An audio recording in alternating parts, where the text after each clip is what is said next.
भारत की एक ऐसी नदी जहां पानी में बहता है सोना।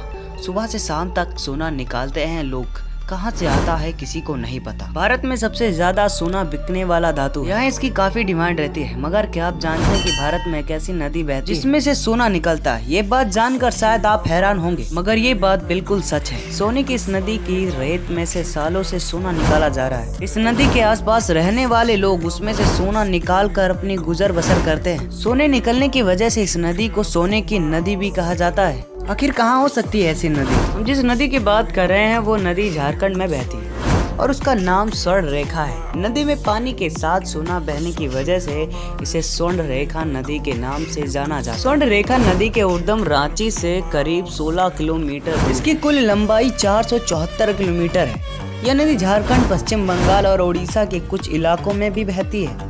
स्वर्ण रेखा और उसकी सहायक नदी करकरी में सोने के कण पाए जाते हैं। अब लोगों का मानना है कि सोने के कण करकरी नदी से बहकर ही स्वर्ण रेखा नदी में पहुंचते हैं। आज तक का यह रहस्य बना हुआ है कि इन दोनों नदियों में सोने के कण कहां से आते हैं।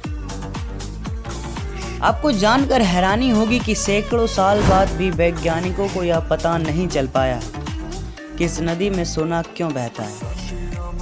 भूवैज्ञानिक ये तर्क देते हैं कि ये नदी तमाम चट्टानों से होकर नदी गुजरती है। इस दौरान घर्षण की वजह से सोने के कण इसमें घुल जाते हैं। बता दें कि नदी से सोना निकलना बेहद मुश्किल काम है।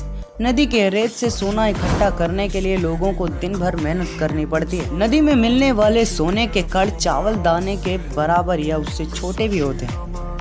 झारखंड में कुछ ऐसी जगहें हैं जहां स्थानीय आदिवासी नदी में सुबह जाते हैं और दिन भर रेत छानकर सोने के कण इकट्ठा करते हैं। तमाड़ और सारंडा जैसे इलाके ऐसे हैं जहां पुरुष, महिलाएं और बच्चे सुबह उठकर नदी से सोना इकट्ठा करने जाते हैं। इस नदी के आसपास जाने पर जगह जगह सूप लिए खड़ी महिलाएं दिख जाएंगी। सो गाइस, दिन भर के मेहनत के बाद हम आपके लिए एक वीडियो ला पाते हैं। गाइस, आपका 1 सेकंड का काम है वीडियो को लाइक और चैनल को सब्सक्राइब करना।